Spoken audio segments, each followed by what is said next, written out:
Bafsin Green Construction and Trading up Bama Ghana for. Say Juma Kwedu and Juma Fatason. And to say your hotel, school, hospital, bank, offices, and the Westy. Now Pobiam and to Mutas amount there. And then I may come for Bafsin Green Construction and Trading at the amount.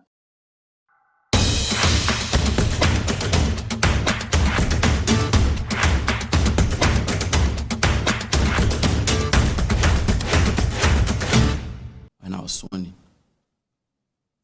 And in my life, when I take on the reins to do something, I do it to the best of my ability. Those who do not understand tree, please forgive me. They say I'm a unkwanoma.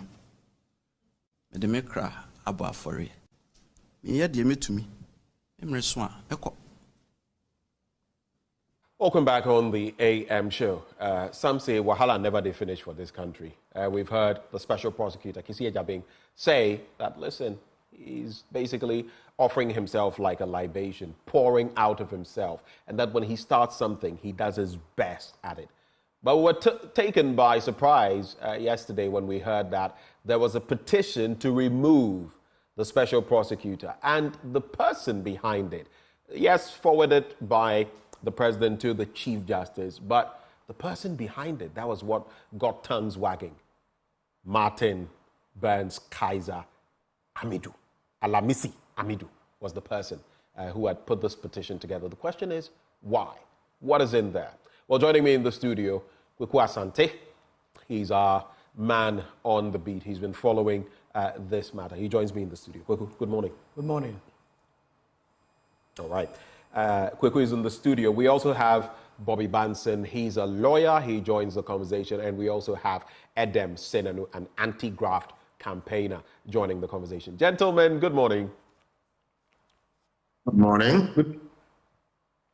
Bobby, can I hear from you, please? Good morning, Ben. Can you hear me? Yes, I can hear you now. Mr. Senanu, I guess when my show is done today, I'll give you a buzz. There's something interesting to share with you later on. But thank you for connecting. Let's situate the conversation from the studio, gentlemen. Just hold for me. The Punch TV is happening. How did this even come about? Well, so we understand Martin Alemisu Burns Kaiser Amidu, the former special prosecutor, filed the petition dated April 30, 2024, directed at the President Akufo-Addo to remove Kissi Agyebeng as special prosecutor. And it's on several grounds. We'll get into that. And we also now understand that the President, by a cover letter dated May 6, 2024, has forwarded this petition to the Chief Justice. Obviously, that is what the Constitution dictates when you're removing someone whose term of office and whose status of office is analogous to that of a Court of Appeal judge. So that process would have to unravel itself. And so by that May 6 letter, the Chief Justice is expected to determine whether there is a prima facie case, whether on the face of the petition there is something for the special committee that would normally probe this to look into. So Martin Amidu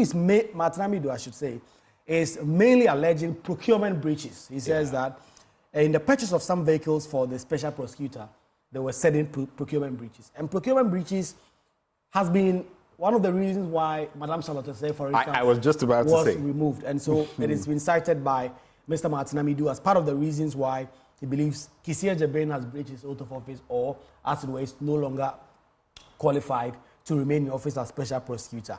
He's also alleging abuse involving judges and administration of justice. We know in that inset that you played of Kissi Agyebeng was talking about how concerned he was about the way judges were actually hearing his cases that he has filed in court. And so he came out gun blazing that he believed that certain judges may be aiding the cause of injustice. And so he spoke about that. It has been cited in this petition as has been filed by Martin Amidu that conduct of Kissi Agyebeng is not worthy of the office and he must be removed as part of that. He also alleged violations of citizens' rights through arrest and detentions, violations of the rights to information and improper appointments to personnel of the office. So these are the last grounds we'll discuss. He talks about the arrest of people like Madame Cecilia Dapada. He believes the mode in which Kissi Agyebeng and his office went about it is not worthy of the office. He talks about that. He believes that is good reason for Kissi Agyebeng to be removed and the violation of RTI request, information request. Kissi Agyebeng, according to Martin Amidu, has refused to produce certain information about how the office is being run and the appointments, particularly of personnel. We know that Martin Amidu has been writing a lot, alleging that a special prosecutor has been appointing friends and families to the office. Talks about Sami, what's the name? The head of communications at the office of the special prosecutor, Sami Dako. Talks about how the appointment process were all undertaken. And so Martin Amidu boxed all this, and then by his April 30 petition to the president, is now asking the president to get the Chief Justice to constitute that committee, a special committee to look into this, and then make a determination that Kissi Agyebeng is not fit for office, that appointment must be revoked. This makes for interesting reading because I'm even looking at the executive generally and some of the things that have been mentioned here.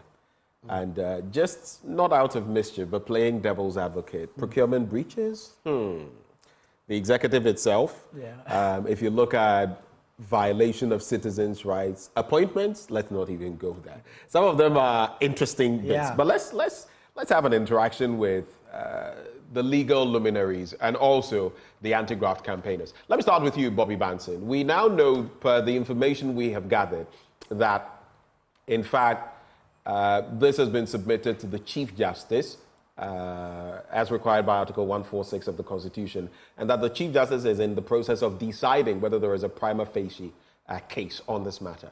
Your basic understanding, your take on this matter. Ben, good morning once again to you and your viewers. Tag of legal luminary, you want to set me up this one? I'm not setting you up. I'm giving you that title myself. You may not be able to blow your own trumpet. I'm blowing it for you.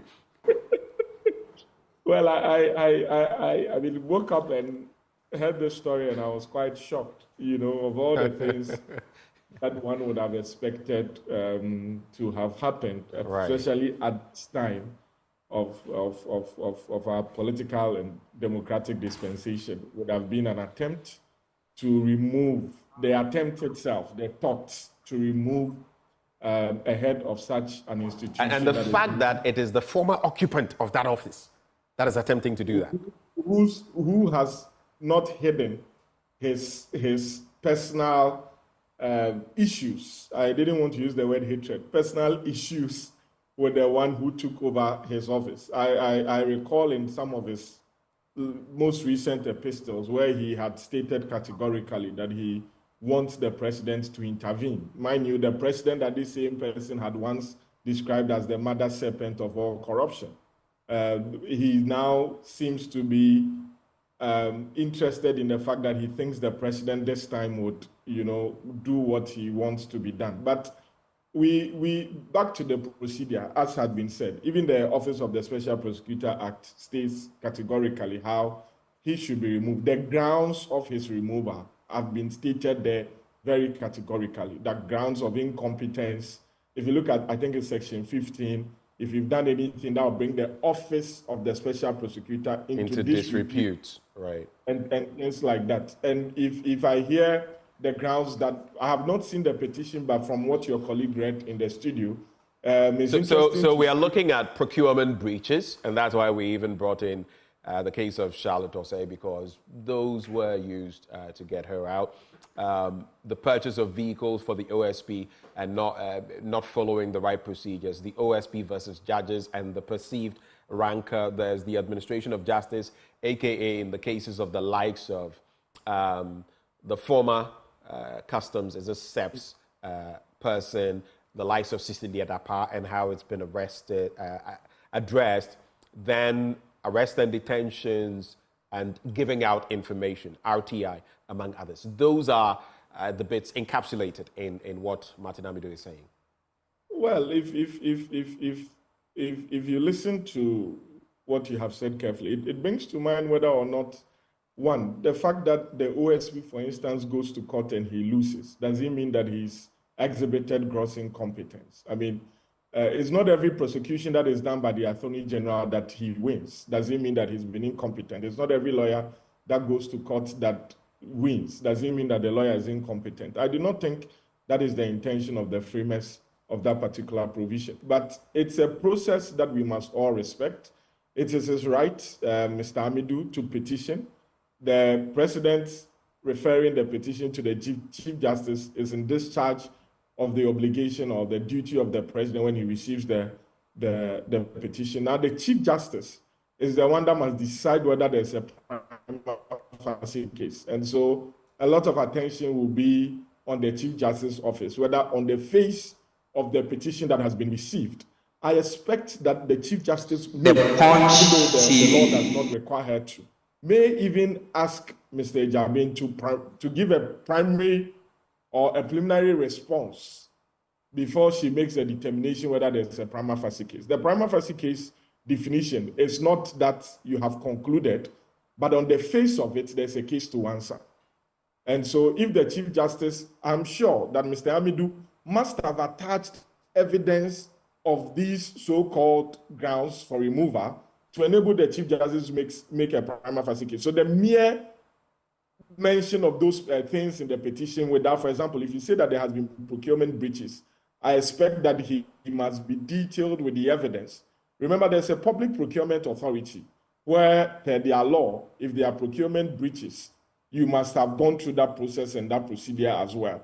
And so it is not the office of the Chief Justice that will determine whether there has been a procurement breach before. So it's only a prima facie thing that the Chief Justice will do based on the evidence that has been attached, so that the burden of proof will shift on the special prosecutor. Hello, Bobby? And so, okay. Hello, Ben. Yes, I lost you for about 2 seconds, but it's fine. You can go ahead.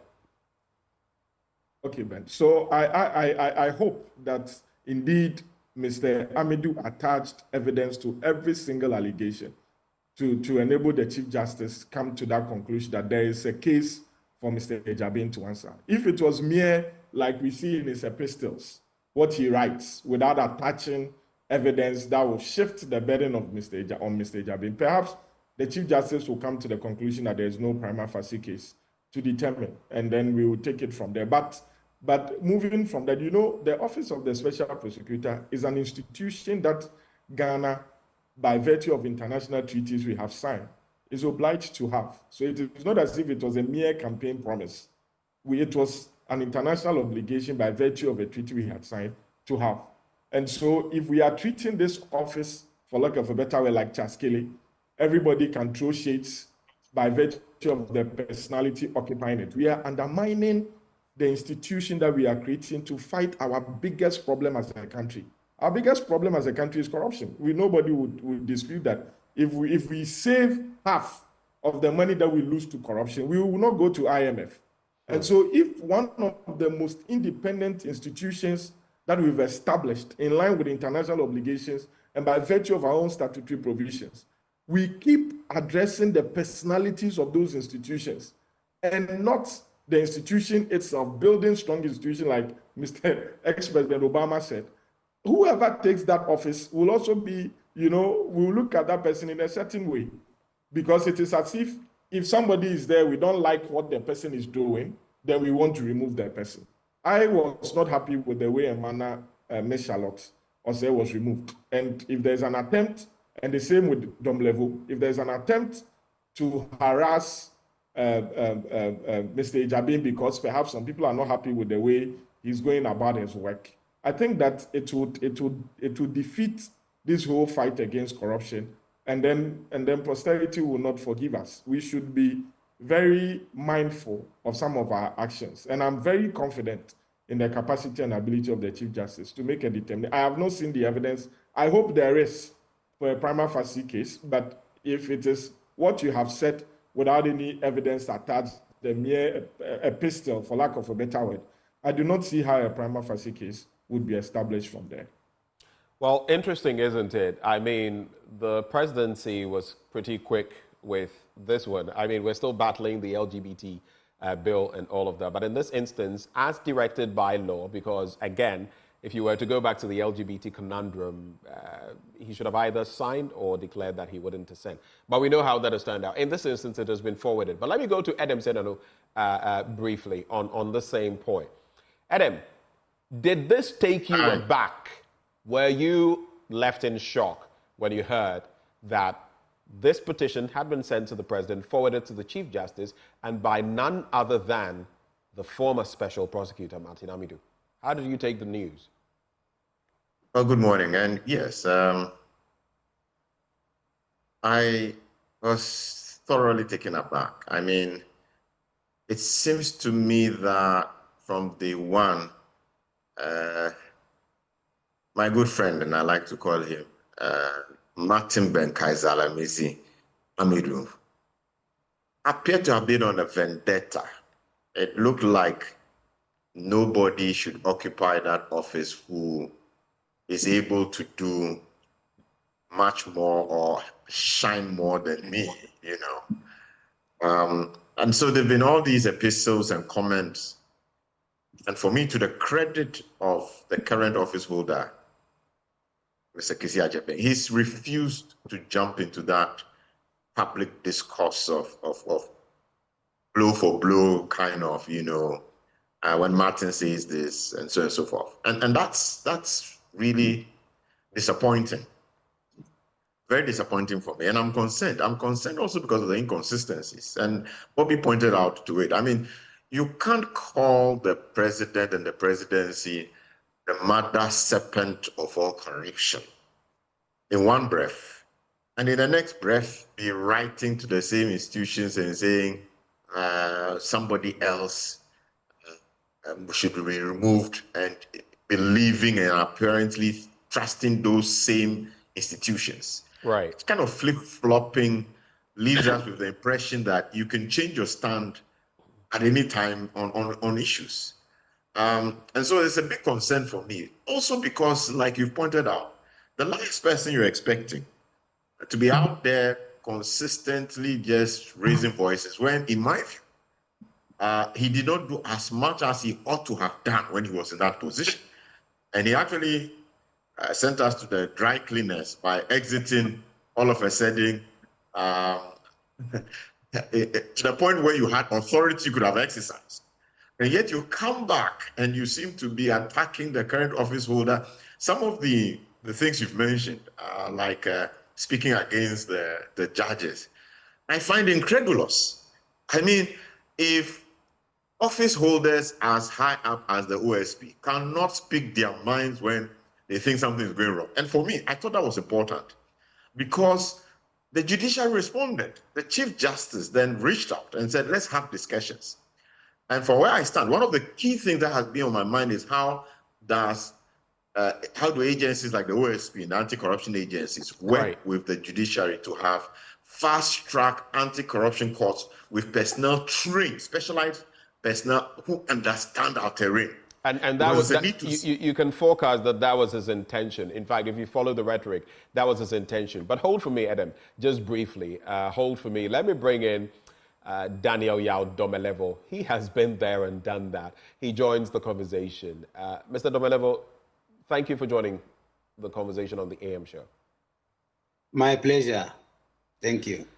Now, it appears to be a script that is playing out again, but I believe Martin Amidu is a friend of yours, and your friend is taking on the new occupant of his office. But let's start off with whether this was some sort of shock, it had any shock value for you, and then what it means, because you've gone through a similar process and been ousted from an institution of state. Your take.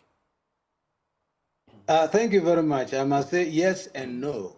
Yes, because if you remember, I've stated time and again that once you fight corruption, corruption will fight you back using any means available.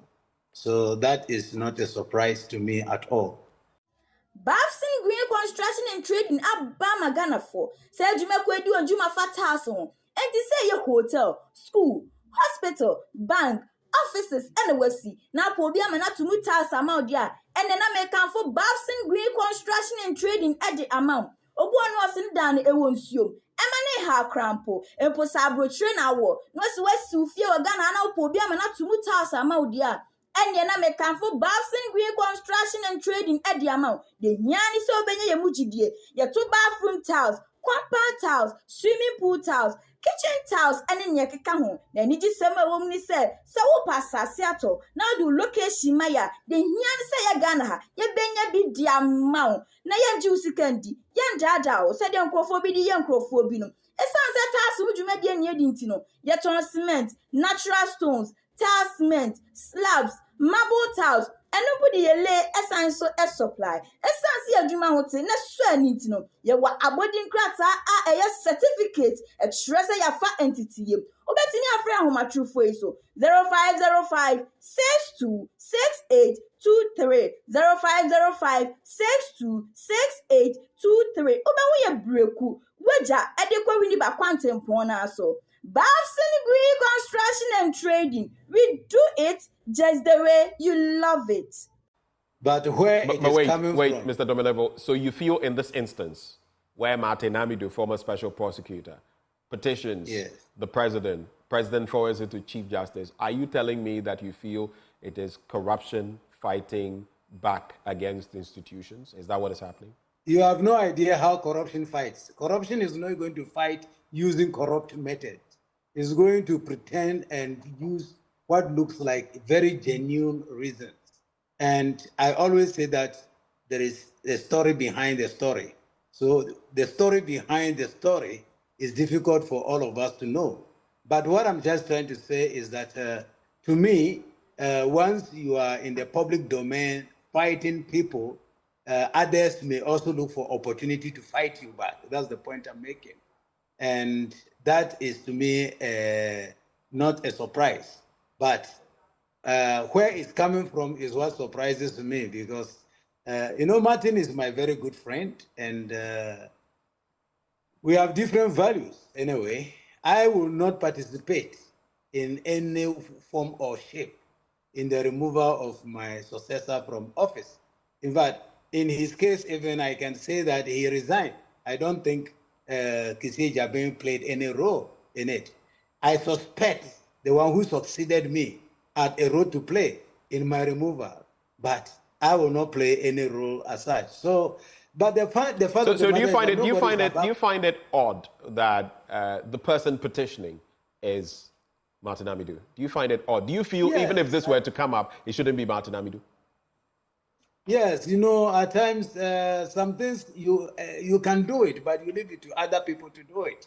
Because like Sinano is alluding to, it looks like, because he's outshining him, so you want to remove him out of office, which to me, I will not allow such a situation to arise before people will even impute those intentions into my action.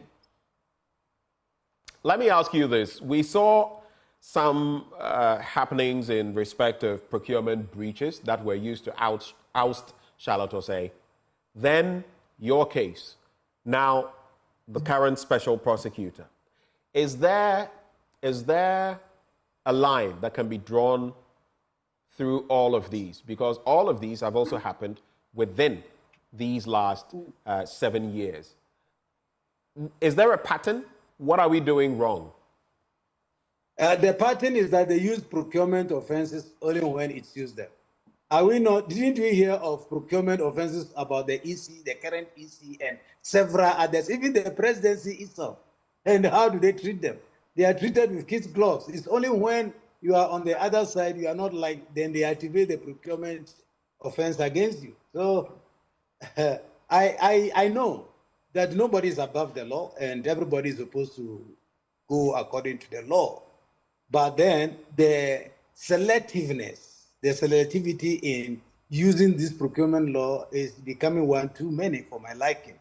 Several huge procurement offenses are known and to all of us and are not being addressed, but they pick on individuals who they think they should pick on and they talk about procurement offenses. I'm not saying that justifies the procurement offense if there is any, but I think well, let's see how it pans out. I have not seen the details of the petition. I've only heard of the petition, so it's very difficult for me to go into the merit of the cases. I am very sure that the Chief Justice will do the needful, and we will know what the outcome will be later. Let me come back to you briefly, Adam, before I go back to Bobby Banson, because I had to truncate your thoughts for a bit. We've got to this point. For Mr. Domelevo, he feels there are some machinations at play. Maybe in the end to oust Kissi Agyebeng.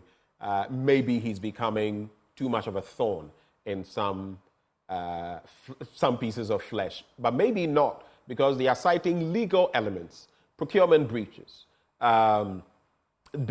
treating people unfairly, and immediately springing to my Sicily Dapai and the rest.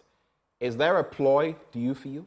And if not, do you think this does not even merit our time, that it should be thrown out?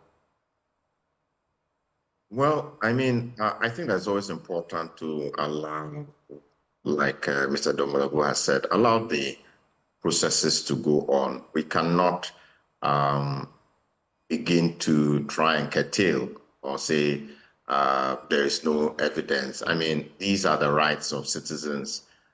The processes must be followed.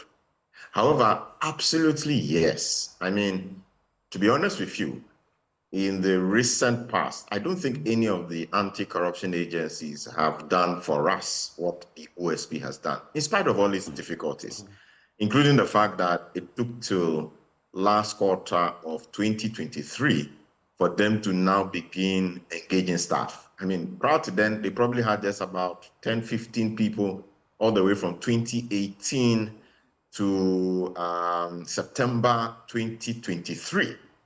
So the bulk of the issues that they've worked on, they have been understaffed.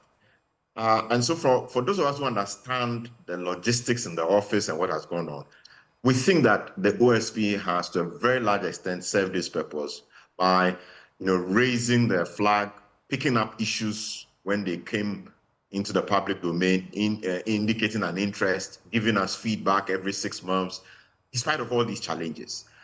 And we haven't had that kind of high-profile feedback taken on of issues by other anti-corruption agencies. And so that has left the field wide open. Clearly, the corruption fights back when you are fighting corruption. We begin to wonder, is it the government of the day that is attempting to make sure that this gentleman who seems to be taking up issues they probably don't want him to take up and trying to take a trajectory on it, make sure the institution does all the investigations. Is it the current government, or is it Martin himself? Because it's actually quite very odd that Martin should be taking this path. So it doesn't serve our fight well. And as Mr. Domelevo said, it would have been much better, clearly, that even if Martin felt that these were substantive issues, he should have allowed other people to take it up, because it doesn't look good at all. It looks like Martin has a vendetta, and we are wondering, is he being influenced because there is a bigger issue? Somebody doesn't want Kissi Agyebeng in office. And these are matters that all of us as citizens must be concerned about as we approach an election, and we don't know what kind of transition we'll have. Perhaps who knows what is going to go on in terms of more procurement issues, even higher up, and they don't want anybody looking at it. Let me come to you, Bobby Banson, before maybe in some 30 seconds I take final thoughts from all of you. A case of sour grapes, maybe. You do know that even in recent times, the Attorney General and Minister of Justice has had his own vehement disagreements with the Special Prosecutor on the handling of the Cecilia Dapai case, forwarded to Iyoko, the AG saying baseless, throw it out, and all of that, and the OSP's response. What do you see, what do you think this could culminate in as far as the Chief Justice's end is concerned? What are some of the processes that can be expected? Well, like I said, if the petition filed had evidence attached where the Chief Justice thinks there's a prima facie case, the committee will be set up to investigate. The membership of the committee has been well set out in the OSP Act. Yes, that will not be in dispute. But if the Chief Justice thinks that these are mere allegations, averments on the face of it without any evidence, I expect her to come to the conclusion that there is no prima facie case. And nobody should be fooled. The Chief Justice is a very independent person. If we see her utterances in some of the cases, whatever, I mean, in an administrative authority as she has, that she thinks is the best at that point in time, she will do it. And so I expect some fairness from her at that point in time. Now, but interestingly, in the court of public opinion, it's not looking very good for one side, and I'm sure you know that side. In the court of public opinion, there are lots of questions. People asking, wait a minute, just hold it right there. What is going on? You know what I mean? What do you think in that court of public opinion? Though legally, it doesn't hold water. What do the optics? What do they convey? No, I say that the office of the Chief Justice has two jurisdictions: the administrative jurisdiction and the judicial jurisdiction, played by the same person. In exercising that administrative jurisdiction, it's completely at his or her discretion. If you think that the discretion has not been exercised rightly, the Constitution provides for the way for you to do it. In the judicial decision, the Chief Justice never sits alone. She always sits with 5, with 7, with 9.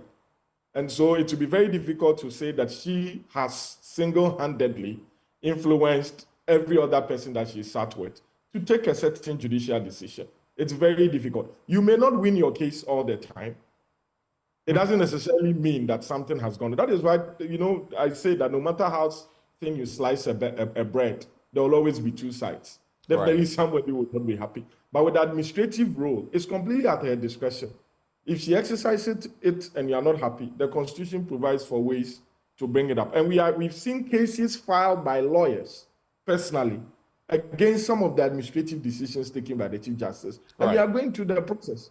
There are instances where even courts have decided contrary to administrative decisions of the Chief Justice. So the judiciary is not as as independent as it can get. Let me put it that way. And contrary to what people think it is. Sometimes the problem is political actors, politicians putting spins, their own interpretation, just to malign it. But I always say that, listen, let the judiciary play its course. There are always remedies available to you. Now, back to the Attorney General.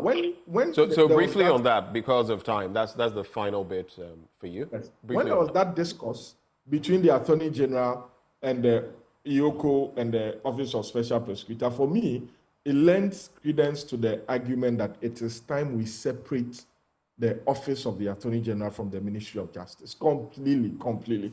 Because that was a clear case of the person exercising that authority as the Attorney General saying something contrary to a supposedly independent institution that we have set up and resourced to carry out investigations of corruption and corruption-related offenses against all persons, including politically exposed persons. Now, imagine if the Attorney General office was also independent. At least they would have said, go to court with the evidence presented to you by the OSP and let the court come to a final conclusion. But here you have the Office of the Attorney General, who is a political appointee, the Minister of Justice, who is also the same person, political appointee, and the target of the investigation is also a political appointee. If we don't separate those two offices, it will be very difficult for us to get far with independent investigations and prosecution of politically exposed persons. And so back to the OSP situation, I am really looking forward to how this will pan out. But we have international agencies looking at this for sure, because I'm sure there's been a lot of funding of the OSP office by donors, international agencies. And so if they think that the political actors are not interested in this, then we will look like a joke. You can't go around saying something else and then doing something else at home. So this is a test case, and I hope we come out of it as a country with our reputation intact.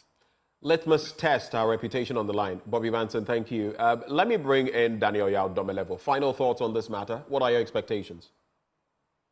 Well, let the case continue and we see how it pans out. But I personally am sad about the development because it may not encourage too many people to volunteer to fighting anti-graft as we expect or want it in our country. But be it as it may, it doesn't matter how well you are doing. If you fall foul of the law must take its course. So let's see how the law pans out. And I hope at the end of the day, we will all emerge victorious as a country. Thank you, Daniel Domelevo. Let me also bring in Adam Senanu. You have the final word. Well, thank you. I quite disappointed in Mr. Martin Benkaizalamisi Amidu. I think that he could have served us much better in terms of the anti-corruption fight, even if he felt this was an issue, to get others to champion it. I'm not quite sure it's going to contribute positively to the fight. Yama owi akwa baba Mansa Media College. Mansa Media College a school power a TV so any radio so dwumadie. Ya suye e wo Kumase atonsu. Baby a uwo bia opese oba Mansa Media College na be hu dwumadie yedi ni honmo a yentie dwumadie yedi no Mansa Media College. Se usua bribi wo media mu ana opese ohunu bribi biara efa media ho ensu eche kra Mansa Media College e wo homa ye wa achechefo a wakwadiri yie wa adetwemu na in studio ni ye newsroom de editwam wonsam twemu no ye twe bribi ti se kasebo akenkan ni sinitwa ni bebura ekeka ho wa multimedia mu nso ye twe bribi ti se sini mfoni asiesie mfoni nitwa ni bebura ekeka ho ye betumi nso aboa ama wode na otwepe asunya bribi wo nkitahudie adwuma ahodo nyinaa mu esanse ye wo yankasa yankasa foni nti abwe biara ye ma ya adesuafo kwan ma okọ yode ya twerɛ won adesua dan mu no ahwefo ehu ekame ese obi biara wo le bosomtwe ase enim abakosema efa nsuo yi ho menya abofra ketewa bi wo ha ono so se onim abakosema efa le bosomtwe ho abusuafo ye mama kwaba eba Ghana Pages TV so emra so se the trending issues ne ekoso ewo abefo tentan fidie ni so ebesomo midin na naje wa akode Mansa Media College ya ma o de we hia bia wo nkotahudie mu